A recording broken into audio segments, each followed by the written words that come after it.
It has been a rough ride for Tesla shareholders this year. The stock's been hit hard, off more than 30% in the past 6 months alone. But one analyst says that now is the time to buy, calling it a, quote, generational investment opportunity. In this video, more pain in the stock market, and Wall Street is finally starting to figure it out, with the stock analyst describing Tesla stock as a generational investment opportunity. Well, duh. Tesla stock today going absolutely nowhere, down about 1/3%, closing a little over $730 per share. And yep, I'm going to say it, still today, best risk-adjusted opportunity that I'm personally aware of in the stock market. Tesla's market cap, as I record this, just over $750 billion in late June 2022. For comparison, the Nasdaq 100 today down almost 1%, meaning Tesla massively outperformed. Apple stock dead flat today. Amazon stock down almost 3%. Alphabet stock, Google's parent company, down almost 2%. Rivian down over 3.5%. Lucid stock down over 4%. The Bell Curve Manifest down almost 4%. And ARK's flagship ETF, ARK down over 2%. Given that Tesla tends to amplify whatever's happening in the stock market, at least in tech and growth stocks, e.g., if the Nasdaq 100's up 0.5%, Tesla's up 4 trillion%, it's down 1/3%, Tesla's down 12%. Tesla had a very strong day in context. And now on to the generational investment opportunity that is Tesla stock. Hey guys, thanks for watching. If you enjoy these videos, there's a bunch of ways you can support the channel, access exclusive content and perks. Check out the links in the pinned comment below. If you want to take it to the next level, join thousands of members on Patreon to gain exclusive access to over 100 Q&A videos, loads of exclusive content, exclusive access to my up-to-date 10-year Tesla stock price targets, and even access my Tesla valuation model at the investor support level and above. You can also pick up some Tesla, Elon, and investment themed merch in the merch store. So check out the links in the pinned comment below, and thanks for your support. It has been a rough ride for Tesla shareholders this year. The stock's been hit hard, off more than 30%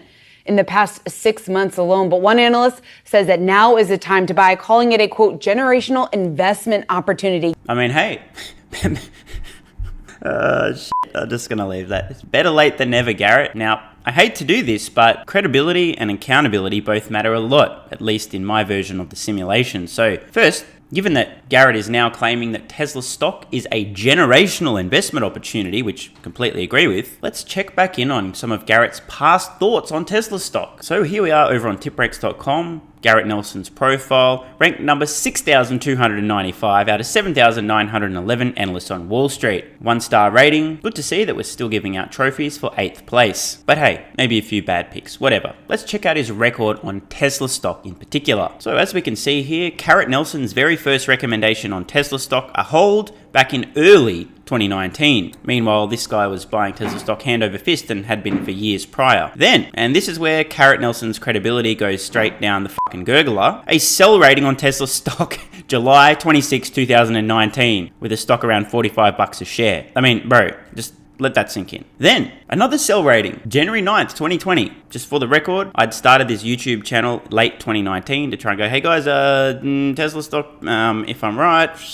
Meanwhile, Garrett was advising investors to get the fuck out of Tesla stock. 3 weeks later, another sell rating on Tesla stock, January 29th, 2020. He's still recommending investors sell Tesla stock. Then a couple of hold ratings. And then July 2020, another sell rating on Tesla stock, around the $300 mark, okay? He's been advising people sell since about $50 a share, sell, then hold, now sell again at $300 per share in mid-2020. Then another one, moments later, July 23rd, 2020, same shit, Tesla stock over $300 per share, Garrett Nelson recommending people sell Tesla stock. Then, suddenly out of nowhere, with Tesla stock around $420 per share, in late 2020, Garrett finally recommending investors buy Tesla stock. And another buy, then hold, and now suddenly, Tesla stock around $1,200 per share buy, $937 per share buy, $1,000 per share buy, $700 per share buy. So, clearly, Garrett doesn't have the best track record with Tesla stock. But in his defense, and as I predicted about 3 years ago when I first started making videos on this channel describing what would happen with the Wall Street stock analyst perception of Tesla, exactly as I predicted, Wall Street finally starting to wake the f up. Admittedly, embarrassingly late to the party again. I mean, I can't help but roast the guy. Sell Tesla stock at $45 per share in mid-2019. Are you f***ing serious? But hey, credit where it's due. It appears that Garrett is finally starting to figure it out. And spoiler alert, this is going to be a recurring theme. Many other stock analysts who were previously anti-Tesla, advising investors sell the stock when it was a few bucks a share, are suddenly going to be recommending investors buy. I thought this was important context. I'm not here to take a shit on Garrett just for its own sake, but credibility is important and so is accountability. Says that now is the time to buy, calling it a quote, generational investment opportunity. Garrett Nelson, CFRA's VP and equity analyst, is here with us. Garrett, it's good to see you. We know you're bullish on Tesla. You have a $1,200 12-month price target on the stock. Give us the bull case, your bull case for Tesla right now. Sure. So we put out this sort of deep dive report on Tesla, looking at the long-term opportunity, what's happening here. And with the stock down, more than 30% year to date, you're going to have some good buying opportunities. Definitely hard to argue with this. And of course, if you're a regular viewer of this channel, you'll have heard me say the same about 4 trillion times. Of course, actions speak louder than words. It's not that I'm saying that I believe Tesla stock is the best risk-adjusted opportunity that I'm aware of in the stock market. It's that I'm pouring every spare cent and then some into Tesla stock at these levels. Don't get me wrong, it was still a bargain at $1,200 per share, in my opinion. Again, I'm a long-term investor, not a short-term gambler / idiot who thinks you're an investor. So I don't really care if I'm paying $1,200, $1,300, $1,800, $700, $600, whatever, I'll still take it. I'm looking into the future and where I think Tesla stock is going, not what it was worth 3 months ago, 3 days ago, or what it'll be worth tomorrow. And that's what we see with Tesla. But basically, we call this a generational type opportunity. That's how we see it. Again, I find it impossible to argue here. Tesla stock, clearly, I agree, a generational investment opportunity with a long-term investment horizon. Of course, I could be wrong, Garrett could be wrong, and God could exist. And to kind of make an analogy like we discussed in the report, we kind of view the Tesla setup as very similar to either Apple or Amazon, looking back 10 to 12 years ago. Again, I do agree here, but I have to point out the obvious. It's June 2022, Garrett, okay? It's June 2022. And the penny just dropped. It just dropped. Tesla's a disruptive company. It's going to take massive market share. Underappreciated. They're in a dominant position. It took till June 2020. Better late than never. In the phase that they were in, and what they did to their industries, which was act as disruptors and take a huge amount of market share. You look at Apple and cell phones, technology, and Amazon, what they've done in retail. So we think that's what Tesla is doing in the auto industry right now. Now, he's right, but he's also, I don't know, let's call it at least half a decade late to the party in figuring this obvious fact out. And, we think over time, we conservatively forecast earnings growth from a little less than $7 a share that they earned last year to north of $30 a share in earnings by the end of this decade. Oh boy. Man, this just, dude, let's just listen to that one more time just to make sure that I didn't mishear what Garrett just said. Forecast earnings growth from a little less than $7 a share that they earned last year to north of $30 a share in earnings by the end of this decade. This is going to go down as one of the all-time worst calls I've ever heard from anyone discussing Tesla stock. And yes, this is factoring in some of the idiotic calls, even from Garrett the Carrot himself back in 2019, telling people to sell Tesla stock. Now, in fairness, he did say north of $30 per share in EPS by the end of the decade, just like I could reasonably say that Garrett's IQ is probably north of 3. This would be true, but how far north? That's an important question. I'm here to tell you, ladies and gentlemen, in no uncertain terms, that this clown is off by at least a factor of 10, an order of magnitude, yes. End of this decade, Tesla's going to do at least $300 in EPS. Obviously, we've got to factor in splits, blah, blah, blah. But based on things today, for Tesla's new stock split and so on, in fact, here's an even bolder claim. In 2024, 2 years from now, Tesla will exceed $30 in earnings per share. I have no idea what planet this guy is on. I have no idea how he's still employed. And I have no idea if Garrett realizes the internet never forgets. Can somebody please, just please in the comments, explain how in the fuck is he at $30 in EPS? Is this after he's factored in a stock split and maybe he misspoke and he's talking about quarterly EPS? Like, I'm trying to find an out for this guy because this is just truly idiotic. I mean, I just am at a loss, okay? I can't believe that he believes this, let alone said it out loud. What am I missing here? I must be making a mistake. He can't be that wrong, surely, right? With revenue going from roughly $54 billion last year to north of $300 billion. And so... I can't do this today. Oh boy. You heard it here first, ladies and gentlemen. Tesla to do north of $300 billion of revenue in 2030. I mean, again, this is accurate if you want to nitpick. It certainly will be north of $300 billion.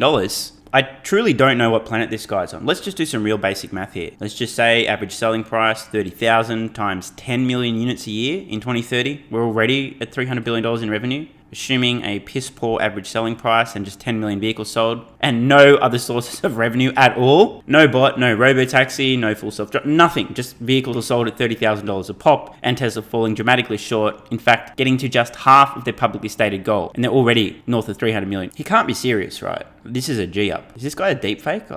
Honestly, I don't understand where these numbers are coming from other than out of somebody's rear end. We think the stock has really been unfairly punished. I definitely agree on this point. Tesla stock sure as has been unfairly punished, as I've said 4 trillion times in the last 6 or so months. Let's do a quick recap just off the top of my head here. Elon exercises some Tesla stock options, has to sell in order to cover some taxes, sells a little bit extra as well to get some cash on the balance sheet, so to speak. People panic and freak out. The very act of selling pushes Tesla stock lower, then people panic because the very idea of Elon selling freaks them out as well. What else have we got here? I don't know, runaway inflation, a war in Ukraine, the Twitter deal, Elon coming out of the closet saying he can't ever vote Democrats because they're the party of hate. I could keep going on and on and on and on. All of these things, nothing to do with Tesla, yet Tesla stock getting absolutely pounded. Doesn't make sense. And speaking of unfairly punished, I just want to check the temperature of the room here. Have I been a little unfair in punishing Garrett for being so ridiculously off the mark? Let me know in the comments below. Although at down 30%, it's still the best performing auto manufacturer that we cover by a wide margin. The industry has been extremely hard hit recently. They're not being given credit for a lot of positives in the story, such as the fact they've beat 10 of the last 11 quarters. Now, to be fair, Tesla hasn't actually beaten in the last 10 of 11 quarters. The Wall Street stock analyst consensus estimates have missed in the last 10 of 11 quarters. This is just accurate. So, important clarification. Tesla's not beating, Wall Street's missing. In other words, Tesla's going about their business, continuing to execute, and the consensus clowns on Wall Street have no idea what the fuck's going on and continue to underestimate the company quarter after quarter after quarter after quarter. This is pretty embarrassing. It's kind of like punching yourself in the face once and going, "Oh, that really hurt," and then punching yourself in the face another 10 times in a row and saying, "Oh, that really hurt," and never figuring out maybe if you don't punch yourself in the face, it doesn't hurt. No adjustment, of course. Well, we're just going to keep punching ourselves in the face and being wrong. Don't know when they're going to figure it out, but this is Wall Street stock analysts right now. Every time you hear them say anything about Tesla stock, just imagine them punching themselves in the face and not realizing that by punching themselves in the face, they're going to experience some pain. And moments later, they once again voluntarily decide to punch themselves in the face again. They just started up the 2 brand new factories in Austin and Berlin. Dramatic balance sheet improvement over the last several quarters, and various other positives that we see in the story. Certainly the negatives being the shutdowns in Shanghai, but you talk about market share, and it is a stunning discrepancy there. 61% market share in the U.S. compared to 8% for Ford, and that's the second best. Breaking news here, some hidden camera footage of the competition coming.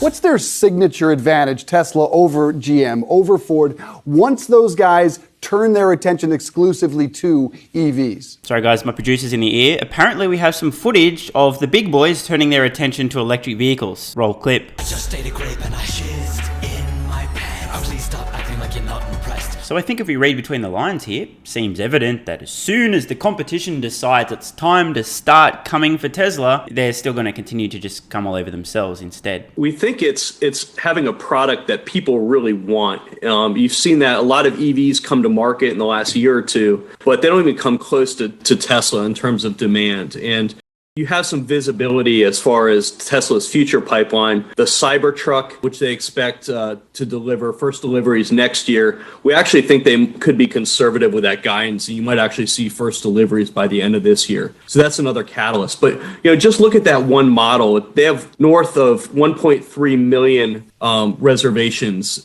of that vehicle. So in revenue terms, that's roughly $80 billion of revenue.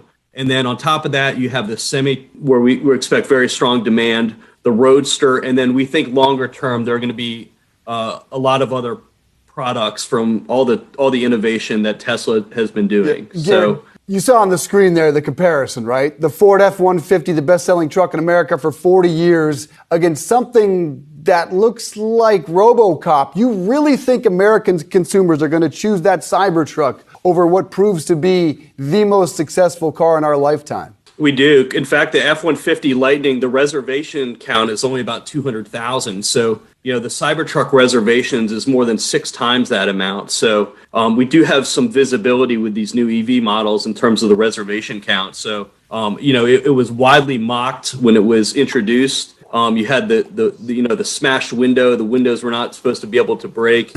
But the reservation count, I think, has surprised everyone, including ourselves. And there's really, no arguing with that. In our view, it's about $80 billion of revenue, of future revenue that they're sitting on. Again, great point from Garrett here. It's very hard to argue. Good time to remind everybody of a wonderfully accurate quote. Facts don't care about your feelings. Whether or not you feel that the world's best-selling pickup truck of all time, the Ford F-150, is going to continue to sell is irrelevant. What matters more is the numbers, the facts. The fact that there's approximately 6 times as many reservations for Tesla's Cybertruck as a Ford F-150 Lightning should tell you everything you need to know, if only you would engage your brain. And in terms of the number of reservations that then translate into people actually wanting to buy this, because some people who've sort of been waiting for the Cybertruck and has been delayed have instead gone with the Lightning from Ford. This is a somewhat dubious claim. I'm unaware of any data suggesting that people who had reservations for the Cybertruck have cancelled them and instead purchased a Ford F-150 Lightning. But hey, I'm sure there's at least 3 or 4 people for which that is actually true.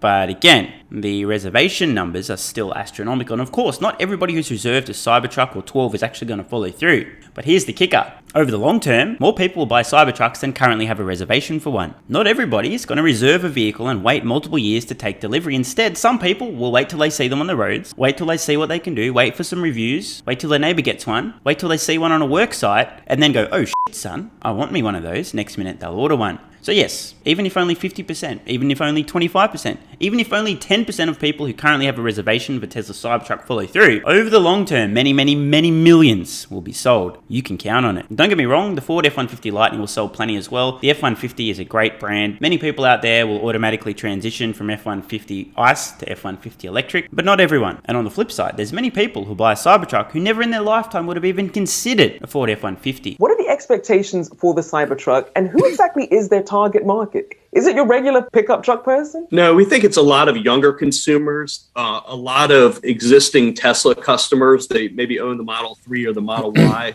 and they just love the product. I mean, kind of similar in a way to Apple customers when they first came out with the iPhone. Just took a huge amount of market share, was a very friendly interface. And so, that's kind of the same what we see with Tesla, that, Tesla, their customers are borderline fanatical about the product. And so we think it's a lot of existing customers are looking to add another vehicle, in their garage, but also some new customers as well. Plenty of great and reasonable points here from Garrett. Fanatical Tesla folks, I mean, no shit, Sherlock. But I did just want to touch on one point he made there, the idea that there'll be many new customers and also existing Tesla customers buying a Cybertruck, not really for the traditional pickup market. This is a short-term glitch in the matrix. Let me explain. Many people take one look at a Cybertruck and think, what the actual fuck is that? What a joke. This isn't a pickup truck. It's not for me. What a pile of shit. But in a few years' time, when these things are everywhere, on work sites everywhere, people are actually seeing them being used to do the work of a pickup truck. There'll be many consumers who realize, oh, fuck, that'll outcompete any other pickup truck on the market for features and functionality, price, performance. At that point, when people start to actually experience what a Cybertruck can do and is capable of, instead of the emotional reaction of that thing looks like a fucking doorstop, what a joke, you'll find that many traditional pickup truck buyers, in my opinion, will make the decision to buy a Cybertruck. Not everyone, but many. And this is something that just about everyone is missing. The immediate reaction, which doesn't involve a lot of thinking, but just a lot of emoting, is that looks weird. It doesn't look like a pickup truck. Therefore, it can't do what a pickup truck can do. Therefore, it's not suitable for me because I need something that does what a pickup truck does. These people will eventually figure out that the Cybertruck will do everything and more. Now, the only caveat here is if you need a very long bed or you need flat sides, but those are the exceptions to the rule. I conjecture that the vast majority of people today who own a pickup truck don't actually need any of the pickup truck features that come along with it. They're just, for whatever reason, they're a pickup guy or pickup girl, or they're trying to compensate for a lack of inches vertically or, below the waist. Did I say that out loud? No, definitely not. The point, initially, most pickup truck buyers, what the f*** is that? Give it a couple of years until they've actually experienced and seen what this thing can do. Different story. Watch. If there's a thought out there that Elon Musk getting tied up now with Twitter, all the drama that's going on over there, that would actually be bad news for Tesla going forward, bad news for Tesla shareholders. Trigger warning, I'm going to say something that's equally accurate as offensive. I don't think there's any Tesla shareholders whose grey matter functions who have any concerns whatsoever about the whole Twitter deal, because Tesla stock investors whose brains work are already aware that Elon Musk has been CEO of SpaceX for the last 15 years and CEO of Tesla, never mind Neuralink, boring company, having 400,000 children, not even sure where he's at now, 6, 7, and still having time to tweet, meme, and play a few video games here and there. The idea of Elon Musk being distracted by the Twitter deal, absurd. Elon himself has said it's consuming less than 5% of his time currently. And this is about peak Twitter time consumption for Elon Musk. Sure, there might be a tiny blip when the deal closes, and then Elon just says, listen, motherfuckers, half of you are fired and the rest of you, here's what you need to do. See you in 6 months. It doesn't really sound like you agree with that line of thinking. Why? Well, there have been concerns, and I think they're justified, given that Twitter will act as a distraction. This is a person who only has so many hours in the day, like the rest of us. Well, this is true. The very fact that Garrett has illustrated this point makes my point. Elon does have the exact same amount of time as everyone else. Yet, what he's able to do in that time, his results are unlike those of anyone else. Therefore, one should not project their own capabilities, or in this case, limitations in terms of time management, focus, and distraction onto Elon Musk. What we point to is he's been able to balance growth at both Tesla and SpaceX and his other companies very successfully over the last several years. Spot on, Garrett. And we think eventually he's going to step back and take more of a chairman's role and not really be involved in the day-to-day operations of Twitter. So I think it's one of the factors that has weighed on Tesla's stock. I agree. The Twitter deal has weighed on Tesla stock. However, it shouldn't have. Again, the whole Tesla stock getting battered down for things that have nothing to do with Tesla. Investors being scared, fearful, uncertain, having some doubts. Not great reasons for, say, selling Tesla stock, but this has literally been happening. Especially before he sold Tesla stock in order to help fund the purchase of it. So we point to that as one of the factors that has weighed on share price performance. With the stock down about 30% this year. But we think those concerns are really overblown. Absolutely agree. Now, in summary, it's nice to see a Wall Street stock analyst who previously, sorry, Garrett, but I got to do it, bro, was recommending investors sell Tesla stock when it was in the $50 range in mid-2019. Garrett will never live that one down. But, as I predicted, the Wall Street stock analysts, even the clowns who had no idea, who were literally telling investors to sell Tesla stock 20x ago, finally starting to wake up and smell the roses. I'm actually quite impressed to hear a Wall Street stock analyst like Garrett, who's finally starting to get it, the penny's finally starting to drop, to not only recognize Tesla's position in terms of EV leadership, but also to understand that there is no competition. As I said earlier in this video, better late than never, but the penny has still yet to fully drop for anyone on Wall Street, even the Tesla hyperbulls. And yes, I do stand by that statement. But again, I just have to barbecue Garrett, even though he's starting to get it, and credit where it's due, at least he is starting to figure it out. The guy thinks Tesla's going to be doing a little over $30 in EPS in 2030